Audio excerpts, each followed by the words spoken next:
Hey, I'm Joe Connolly, along with producer Neil A. Carousso. We'll introduce you to the woman who has one of the most unusual business related jobs in all of New York City. Ariel Palitz is the director of the New York City Office of Nightlife. It's a dirty job, but somebody's got to do it. The headline writers can't resist sometimes saying she loves the nightlife, she loves the boogie, and she roller skates with Madonna. But Ariel is a professional at this. She has served on various New York City community boards. She owned and operated the Sutra Lounge at First and First on the Lower East Side for 10 years. She's consulted entertainment industry businesses for years. So she's the person for this job. Ariel, though, I just have to ask, do you have to stay out till midnight and 1 and 2 every night? And how do you do this job with the beat that you cover? Well, thank you for having me, Joe. And to answer your question, I don't have to, but I like to. It's one of the perks of it's just one of the perks of being me.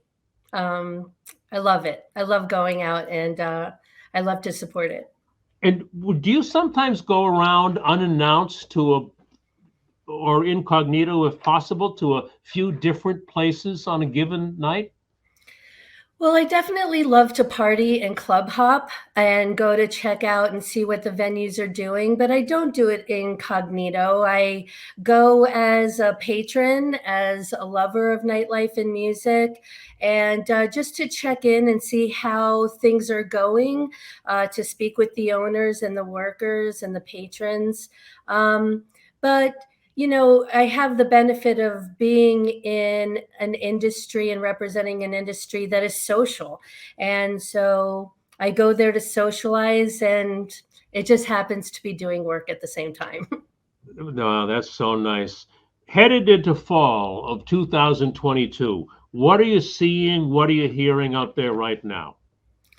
Well, we're just coming off the heels of what I think was a really fantastic summer.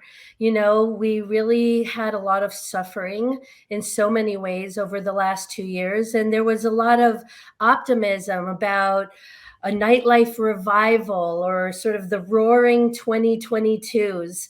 And I think New York nightlife and New York City delivered on that.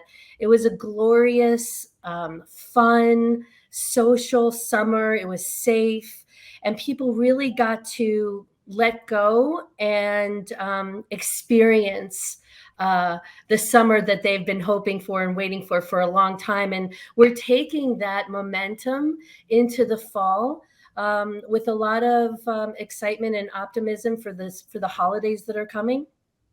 What types of new places are opening? Are there some new niches or new angles or new designs that you're seeing?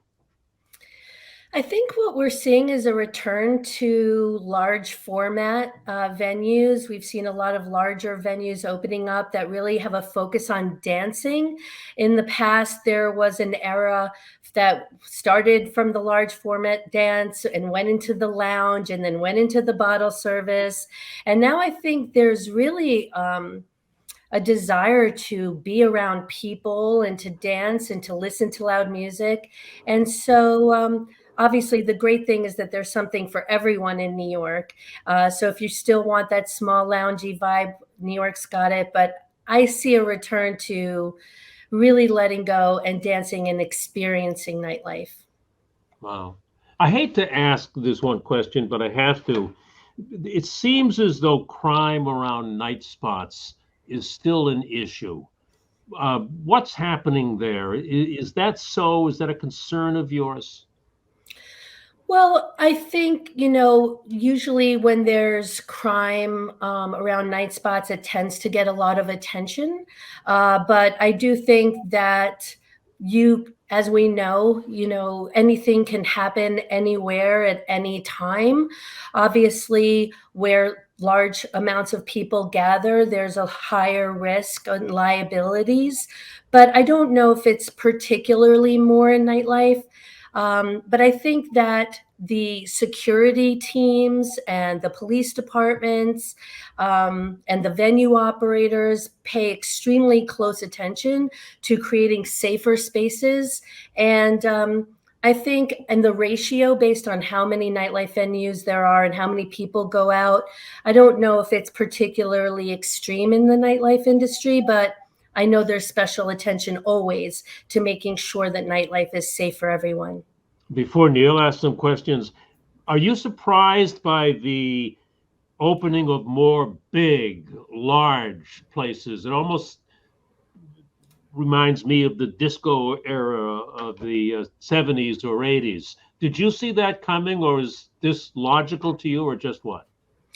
I mean, I think it's logical based on, again, just this revival of sociability. I'm grateful that the Office of Nightlife is here and was established pre-pandemic to really represent this industry, to make sure that it has strong relationships with the operators and the performers and the workers and the patrons, as well as the police departments and the other city agencies, to really start to support and resource this industry in a way that respects and acknowledges what it contributes to the city, which is so much. $35.1 billion in economic activity, 300,000 jobs pre-pandemic. So this is a vital economic engine, cultural engine of this city. And I think it's really being recognized for that now and being supported accordingly. Yes, Neil.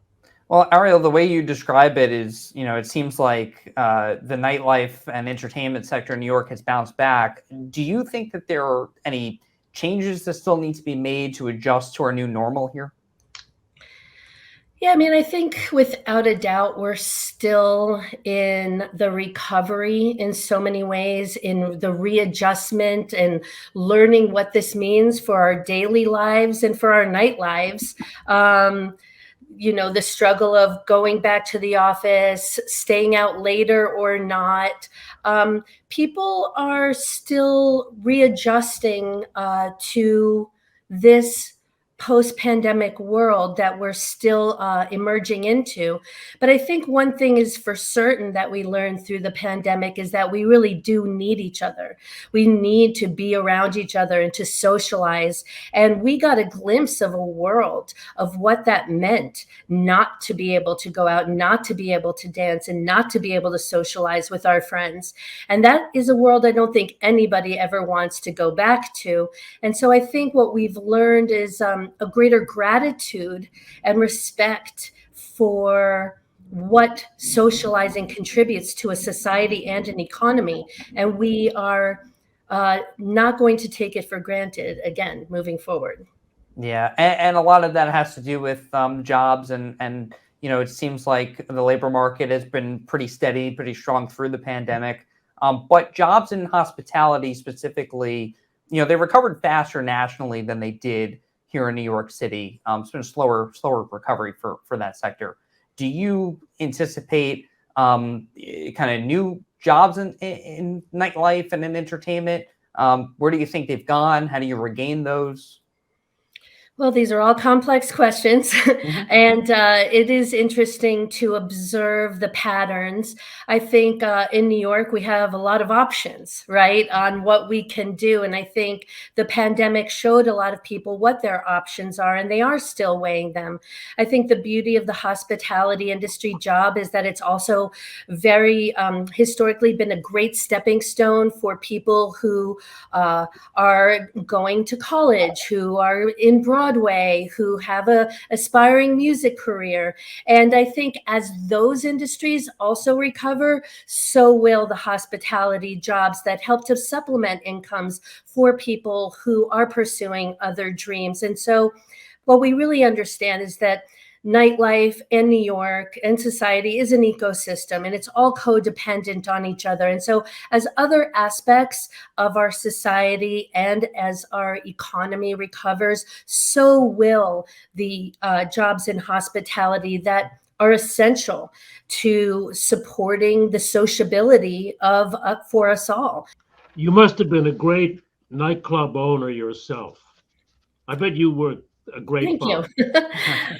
Well, I definitely enjoyed it. You know, I owned a club for 10 years in the East Village, and it really gave me an opportunity to understand how people work together, the dynamics of a room. How does lighting and sound and all of these factors play into creating a vibe and creating a sense of safety as well as joy?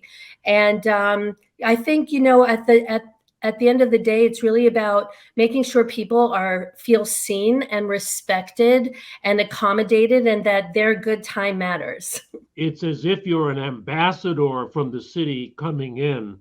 It must have been difficult. How did you get employees or the night spot owners to open up about the emotional problems that some employees were having? How did you make that happen? It's not something they talk about to just anybody. That's right. I think I'm in this position because I've been there. You know, I grew up in New York. I grew up going out. I was a promoter. I was an owner. I sat on the community board, and now I've been in this position. In March, it'll be 5 years, which almost seems hard to believe. And so it's about gaining trust. It's about communicating the fact that I do understand. And it's not just to the owners and the workers and the performers, but also to within the administration, within the police department, within the Department of Transportation.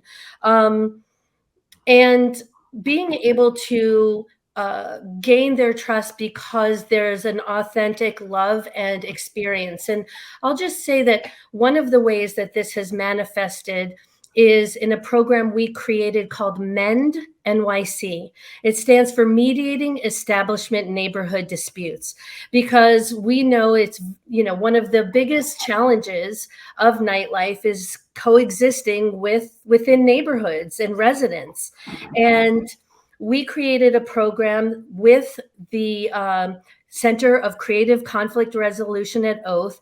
Instead of people simply calling 311 through an anonymous automated system to ask a venue to turn it down, we now have free mediation with professional mediators to sit with residents and venues and to resolve their issues and to restore a neighborly relationship and communication.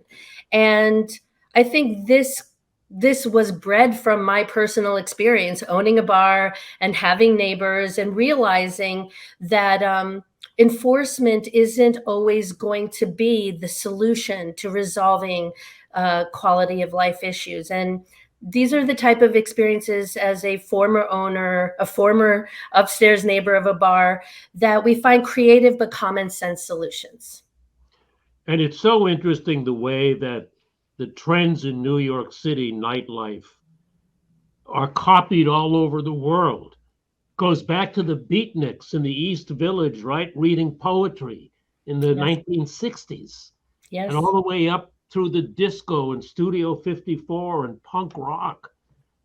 That's true, right? The New York nightlife is copied all over the world. Isn't that something? It is incredible. I mean, because we are the world, you know, as New York goes, so does the world, as they say. And what's magnificent about us and what's incomparable about us is that we represent the whole world. We have the diversity, the energy, the excellence represented here. And it is the grit and the challenge and the competition that has people raising their game on a regular basis. And it's positive competition that makes sure that our standards are as high as can be, and you know, are emulated and imitated throughout the world. And it's still happening. We're still creating culture. And I think what your point is really speaks to the importance of preserving the subculture,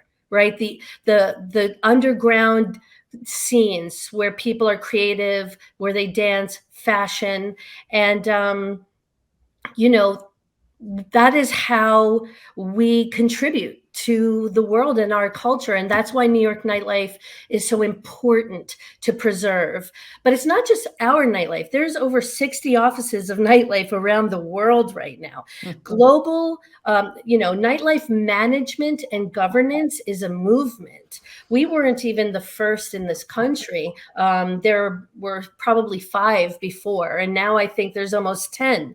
And I think it just lends to the fact that this is an industry and a contributor of our culture and society and economy that deserves proactive management and thought and resource, rather than what has historically been a reactive approach and a restrictive approach, and an enforcement approach, which, didn't necessarily do the job. And business owners, patrons of night spots, and friends, I think we have just met maybe the only representative of the city who business owners welcome with open arms when she comes in. It's been great to talk to you, Ariel. Thank you. I don't know if that's true. I think, the city really loves our community. And I think everyone is really in a moment right now where we all have to come together and to work together to support our comeback, which is inevitable and is already proving to be great. So thank you so much for having me. I really appreciate this opportunity.